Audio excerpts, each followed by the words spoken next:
We need to talk about this season finale of 90 Day The Last Resort with Jasmine and Gino. The beginning of the episode started off so freaking awkward because Jasmine is just insistent on Gino sitting down and talking on the phone with Matt. And I feel like Jasmine just really wants to do this because she just feels like it's really gonna solidify things. Like, I think she thinks if Gino agrees to doing this with like another person outside of just her, then maybe he might actually stand on his word and follow up with it. Plus, I'm sure the producers were on Gino and Jasmine heavy to get this scene done just for entertainment purposes. So Gino and Jasmine sit down all awkwardly in their room together, and they decide to call up Matt. And Gino doesn't want to see Matt or make eye contact with him, so Jasmine decides to have the phone screen facing her where she's going to be doing a video call with Matt while Gino talks to him from the other side of the room. And what I noticed with Jasmine is every single time Jasmine has been on the phone with him in the past, she lights up like a freaking Christmas tree. It's impossible to hide. And even all the other cast members noticed it and called her out on it later in the episode.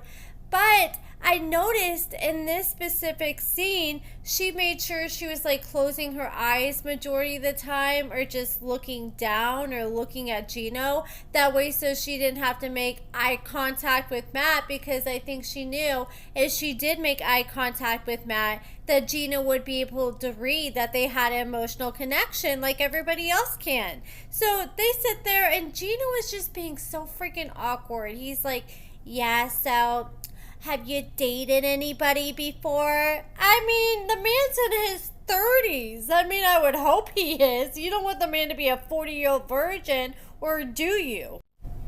Then he was just like, well, have you been married before? And I was just like, what the hell are these questions? Like, it does not seem like Gino prepared very well for this. And it even seemed like Matt was like, what the hell is this? I swear, like, seeing Gino sit down with Matt like this, I know it would have to be awkward, but it almost makes me feel like maybe he has some kind of undiagnosed autism or something like that with the way he be acting sometimes. I would have been better prepared if I was Gino. I would have want to ask Matt. I think him asking Matt, like, how did you guys meet, was a good question, just to see if him and Jasmine's story matched up. And then I would have wanted to ask, like, okay, so what are your intentions with Jasmine? Then I would want to hear him like describe the nature of his relationship with Jasmine, what he's going to do to make sure certain boundaries are put in place to make sure emotional connection is not something that eventually develops, and like what are they going to do to limit themselves so that doesn't happen. I'd be like, okay, I want you to describe how you think this whole arrangement is going to look like how often are you expecting to see Jasmine? Are you going to be coming and picking her up and bringing her to your place for like an hour, or is this going to be like an all-nighter, bang it all out all night session, or like a whole weekend? You know, it can look like a lot of different ways. So I would really want to break it down if I was Gino. Like, I know he doesn't want to know about all the nitty-gritty details, but still, because if they don't have some kind of understanding of limits from the very beginning outside the emotional connection, then I feel like Jasmine is just gonna love it over there and want to spend all her time there. Matt was reacting, and the way he was responding, you could just hear in his voice that he was thinking that Gino was the biggest idiot on the earth. And I could tell he was just thinking, man, I cannot wait to take your wife from you. He just had that snarky little attitude to him. And Gino was like, well, I just want you to make me one promise that you're not going to come inside my wife. I need you to use protection. And he's like, okay, buddy, I got you. And then Matt tries to give Gino relationship advice, and he's like, you know what, I know Jasmine can be a little brat, but you know what, you need to treat her better. You're not stepping up to the plate. And Gino reacted the right way. He said, look, let me keep that. Let us keep this between us, because this is our marriage at the end of the day. And like all the other cast members were saying, I think this is a huge red flag. That tells me that Jasmine has been talking bad about Gino to this guy, and I'm sure this guy hasn't been saying anything good about Gino in response to Jasmine. I'm sure he's always like, oh, you can do so much better, or I'll give you so much better. You know, just totally making her think, okay, why the hell am I still with Gino, with his responses? He's slowly conditioning her mind that he can give her better, treat her better. And over time, you can tell that it's working. So at the end of that phone call, they decide to go their separate ways. And as they're getting off the phone, Jasmine's like, okay, I'll see you when I get back to work out. And Gino was like, no, not to work out. And I'm like, oh my God, what is wrong with you, man? Like, why are you making this so much more awkward than it has to be? But then after he continued to talk, he's like, look, I told you I don't want you guys being doing more than just banging, because if you're hanging out and working out all the time, you're going to be spending too much time together and develop an emotional connection. And I do think that was important to actually establish that straight up from the beginning. And he's definitely gonna have to be careful. Like he said, he wants her location when she gets back. I bet he's gonna be wanting to go to the gym with her all the time once he gets back. And I think that's gonna irritate Jasmine, especially when she's been used to sneaking off with him every day in the past before Gino even knew about him. And Gino even said that for months, Jasmine quit allowing him to take her to the gym. Like, he used to drive her to the gym every single day and go with her, and then he claims Jasmine started saying, oh, I'm gonna go by myself, and she would just leave in a hurry, and she would take an Uber instead of having Gino take her. And he was starting to think, okay, that's a red flag. Why doesn't she want me going or taking her when I can take her for free? I mean, we did see Gino rush her at the gym that one time in one of their past seasons, so who knows, maybe he was acting like that the whole time. And it's never fun to go to the gym with somebody who just wants to leave as soon as you get there, because like, what's even the point of going? After the phone call, Jasmine and Gino were feeling on cloud nine. Well, I know Jasmine was. I don't know so much about Gino. He didn't seem too confident. But he felt like he was making progress and he was going to be able to keep Jasmine at the end of the day, because he was really starting to fear that he was going to lose her. So they go out to the bar with all the other cast members, and they're talking about how they just talked to Matt and what they decided on. And all the cast members were like, wait a minute, I think that's a terrible idea for you to be with Matt, because here he is trying to give you advice on your relationship, so he obviously already knows too much. And Rob was saying, I think that you need to do it with somebody else besides Matt. And you could see how emotional and how much that triggered Jasmine to hear. And I think right there, Gino should have been able to read all over her face. Obviously, this is hitting a sore spot for Jasmine, so obviously she's already developed emotional connection. Gino said, all right, Matt is canceled. He was finally starting to see what he should have saw a long time ago, and was recognizing that things have already been going way too far with Matt and already crossed that boundary. And as soon as Jasmine heard that, she just could not stop spiraling. She was hyperventilating. And she said that if she can't be with Matt or be in an open relationship and Matt be the person, then she doesn't even want to be with Matt at all. Like, it's non-negotiable. Which that just tells me that she's in love with Matt, as she's not even willing to open the door and explore other ideas. Like, I understand you don't want to just go bang a random guy at a bar, but there's other ways to go about it. Like, her and Gino could go find someone. And a lot of times when you do have, like, I'm not saying in every instance, but there are open marriages where the partner will help select the person for the other person. And I'm sure Jasmine probably doesn't trust Gino's judgment, but I feel like he should be in full acceptance of who she chooses, and he should be as much as part of the process as she is. And she's already done too much by herself and told Matt too much. I was thinking what some of the other cast members were thinking. If Gino will not bang Jasmine, and intimacy is a big part of a relationship for Jasmine, if she can just go to another man and get sex whenever she wants, and he doesn't have to take blue pills to get it up, and he can actually take care of her in ways that Gino hasn't been able to, then what makes Gino and his delusional ass really think that Jasmine's going to be wanting to go back after all that? Especially when it's just like a little kid. Like when you get a nice, shiny, new toy, you get all excited. You want to spend all your time with that toy. You forget about your old toys. And I feel like that's kind of a good metaphor for how Jasmine's going to be when she starts hanging out with Matt. I mean, you can already tell she's been hanging out with Matt. They went to Disney World for 4 days, 2 months before they went to the resort together. So they already banged. It was so obvious, and that's why she cannot hide that chemistry she has with Matt. Plus, Matt is close to her age. He likes to work out. He likes to eat healthy. They have a lot of the same interests. And he actually works. Like Gino, as soon as Jasmine came to America, he was no longer working and spending all day, every day at home. And I'm sorry. I don't care how much I love you. I don't want to spend 24 hours, 7 days a week with you. I would get tired of someone quick. So I bet Jasmine being around Matt, who actually works during the day, where she can actually have time to herself and have freedom and some independence during the day.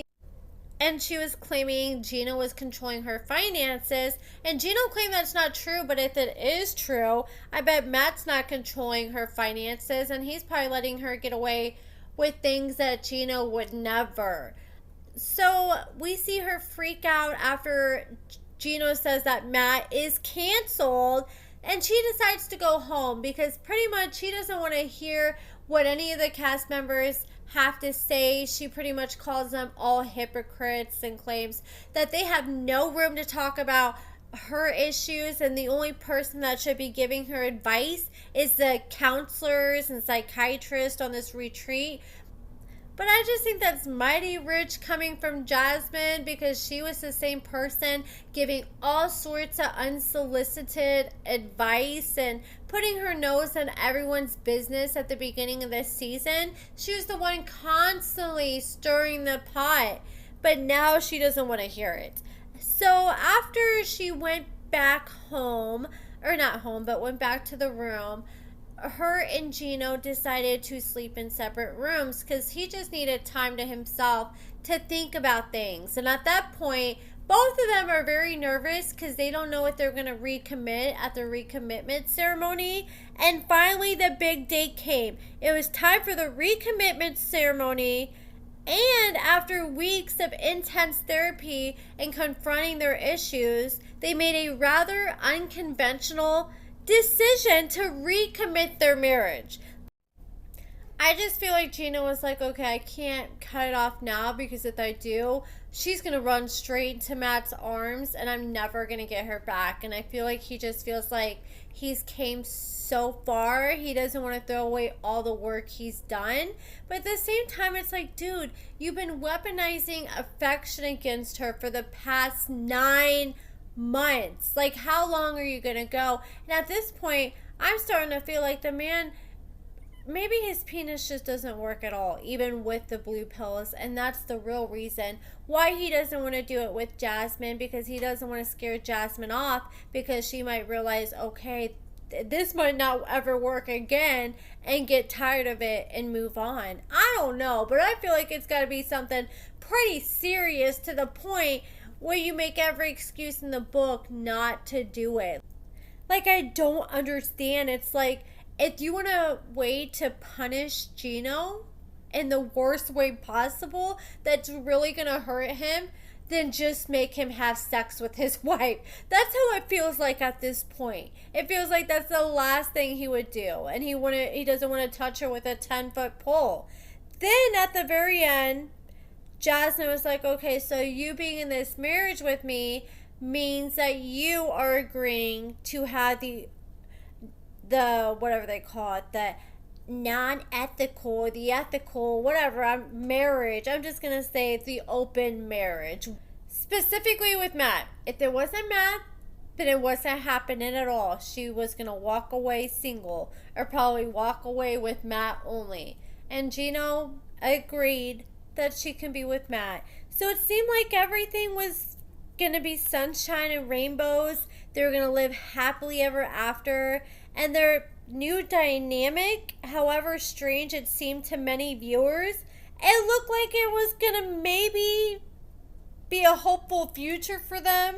You know, Jasmine's gonna be living her best life, getting dick on the daily, and maybe her marriage with Gino can finally improve. But fast forward to the tell-all, filmed in January 2025, we're hit with a bombshell that Jasmine is pregnant with Matt's baby. She walks into the tell-all pregnant as hell, and you could tell that none of the cast members or Gino had any idea she was pregnant, let alone as pregnant as she was, because she looked like she was a good, I want to say 8 months pregnant. Like, I'm shocked she hasn't had the baby yet.